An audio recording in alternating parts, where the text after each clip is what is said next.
Nick, congratulations on being inducted into the California Wrestling Hall of Fame. Much deserved. I know Thank that even though you've been retired as the head coach at Selma for a long time, you've still followed the program. Yes, I do. And you basically started the thing from scratch.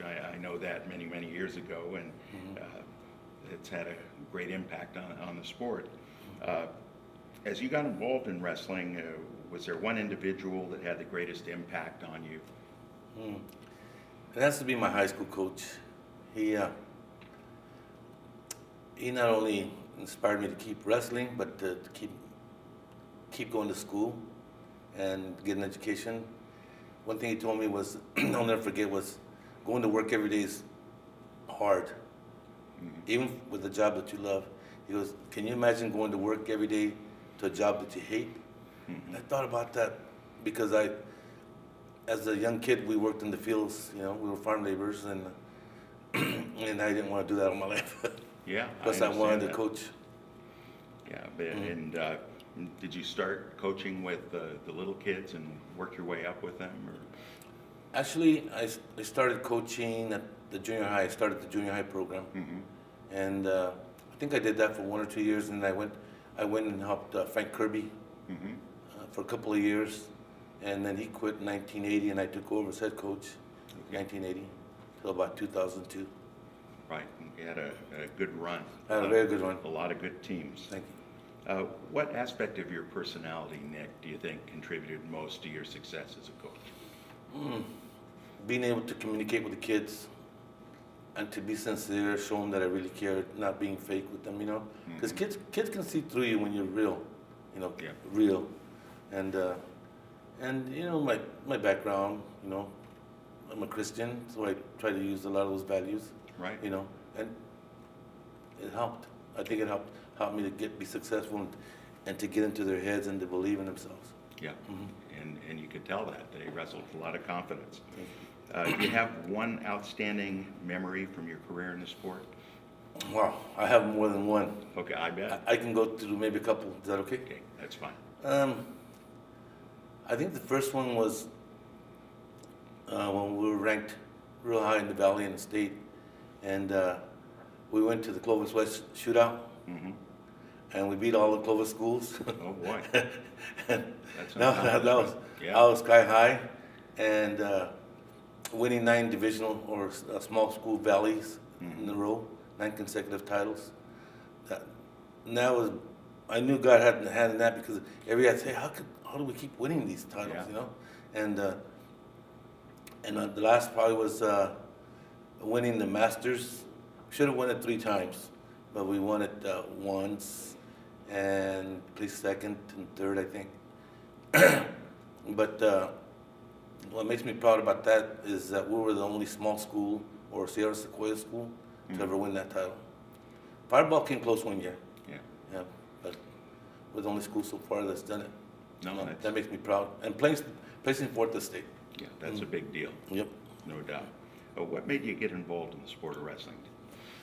My cousins, my friends, high school, everybody's pretty cliquish, Right. group, your buddies and all that. They say, hey, let's go out for wrestling. And they wanted to show their toughness. And I was kind of mellow. But I said, okay, guys. So I went out there and I tried it and I liked it. And I Oh, stuck that's with good. it. So Yep. all your buddies went out for wrestling with you? Yep. Okay, Yep. outstanding. My brother, he was a 3-time Masters placer. Oh, that's great. Yeah. Your family's had quite a history for wrestling. Yes, sir. Cecil Thompson, he had a lot to do with it too. He was my best man in my wedding. Oh, that's And great. he was an Olympic alternate. He lost to the 163-pounder. I forgot his name. But he was an awesome guy. I think he placed second in the national, second or third. But anyway.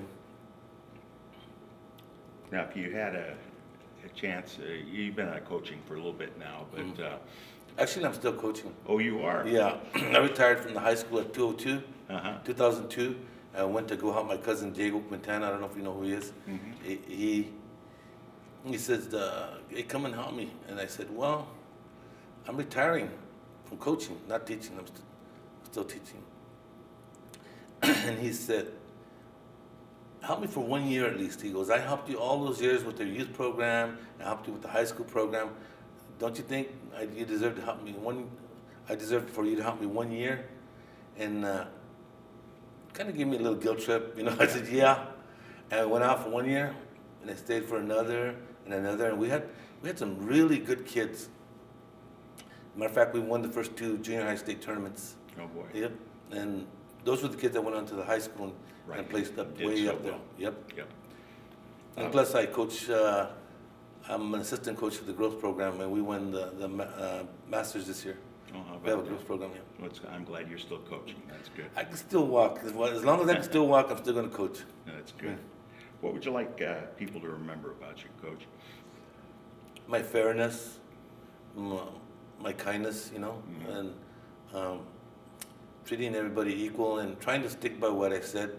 Mm-hmm. You know, I can look back to a couple of times where I may have changed my mind once or twice, and it kind of hurt the kid, and it hurt me too. Right. You know, I don't know if you ever done that, but it Yeah. sticks with you. You know, we had to make a change in the lineup at the Right. last second, Right. and but you know, it's tough. Sooner or later, you can't please everyone. You have to do what's good for the team, not for the individual. Right. That was our concept. And just the fact that they view you, that the kids would know that you care and that you were trying to be fair with everyone. And they come back and tell me that. Yeah, well, that's good. Mhm. That's always a good indicator that you were successful. Thank you. Well, Nick, congratulations once again for being inducted in the California Wrestling Hall of Fame. Thank you very much. I'm way honored. Thank you.